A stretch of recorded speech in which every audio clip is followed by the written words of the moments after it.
Community foundations are marvelous tools to facilitate the charitable giving of individuals.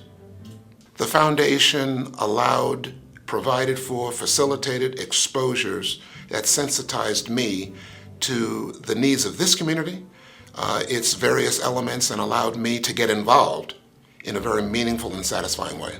And it was because of the Community Foundation that we really became aware of a lot of the needs in this community. And so I guess for me, it's becoming aware of needs that I would have no other way of knowing about. I think it's really important that we get as much as we can in terms of what the donor really wants to do. And if you say to me, I want to do this, can I do that? 9 times out of 10, yes. I think we offer security, good management, and assurance that the money will be spent on those that need it the most. You have to understand what we do in order to be able to see the possibilities of what you can do.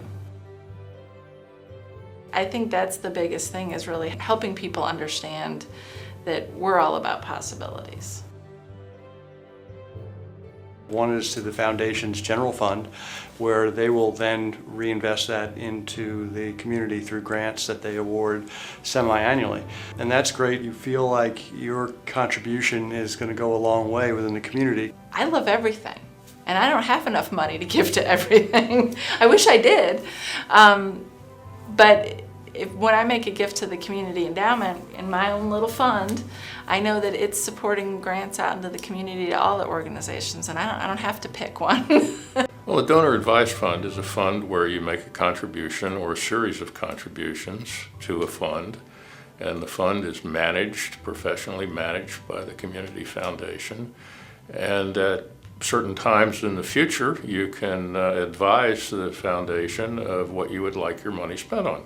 If you're a donor advised fund member at the foundation, you get a chance to see the broad spectrum of these grants that are being requested. I like to be able to provide funds for unique projects that are over and above the operating budgets that most nonprofits have. Some of those projects really are the things that end up affecting people's lives in such a greater way. The Leave a Legacy program, which asks people to leave in their wills, a portion of their wills to some charity in Williamsburg. And you can leave these directions in perpetuity. So this passion that you have, these efforts you want to support, you can be doing this for decades, albeit centuries, after you're long gone. So it's a wonderful way of not only supporting while I am alive and thriving, but providing for those needs that we feel so passionate about after our passing. And that's another marvelous aspect of a community foundation. Charitably inclined people have certain organizations, certain passions that they want specifically addressed, and they can depend on the foundation to make that connection. The first grant that we got, I wasn't able to go to the breakfast when they actually had us talk, and so my husband went. He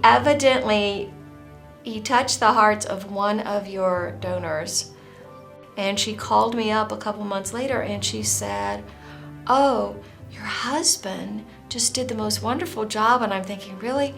I don't know what he said. And she said, well, he started talking about their little ballet shoes. And she said, my kids danced, and I guess she must have danced. And she said, I never thought about it. And could you use a check for $1,000? I'm like, oh yes, oh yes. Primarily, we've sought grants for our Emergency Financial Assistance Fund. The Grove community has a lot of people who are the ones you hear about that have to really trade off rent versus meds versus food.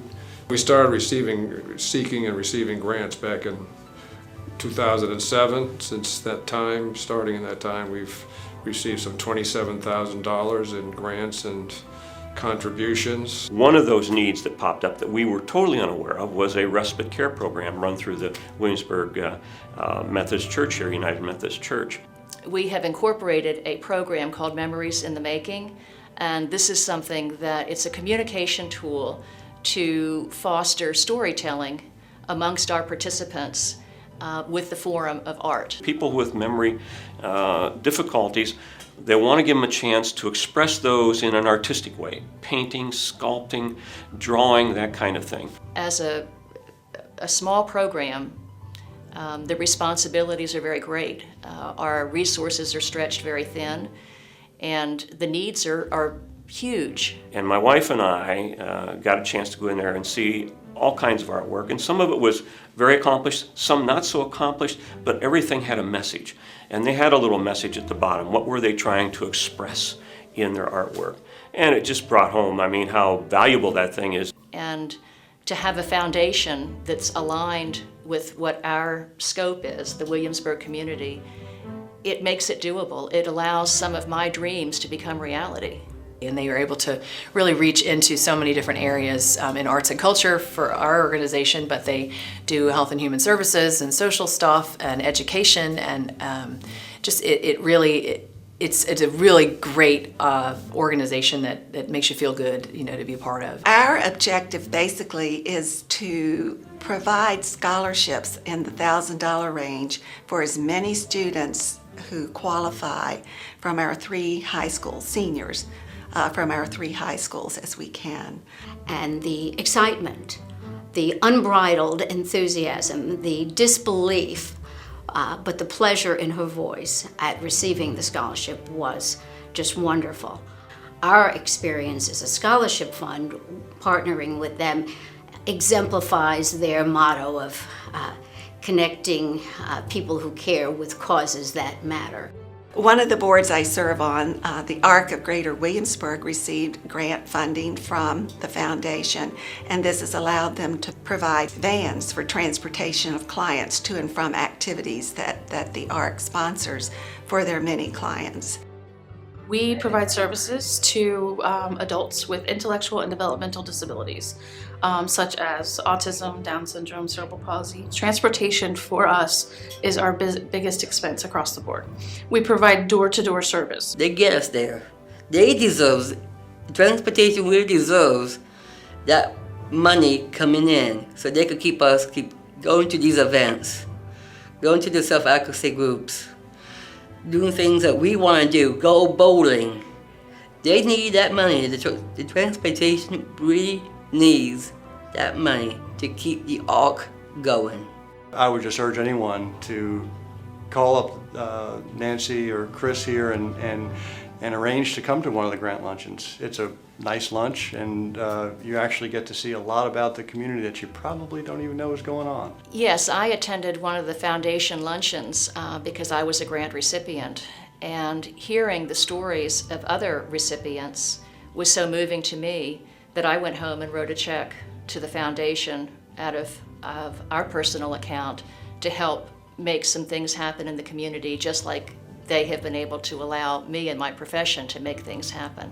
And I just think it's a great place because they have their fingers on where the need is, and I don't. And I don't think many people do.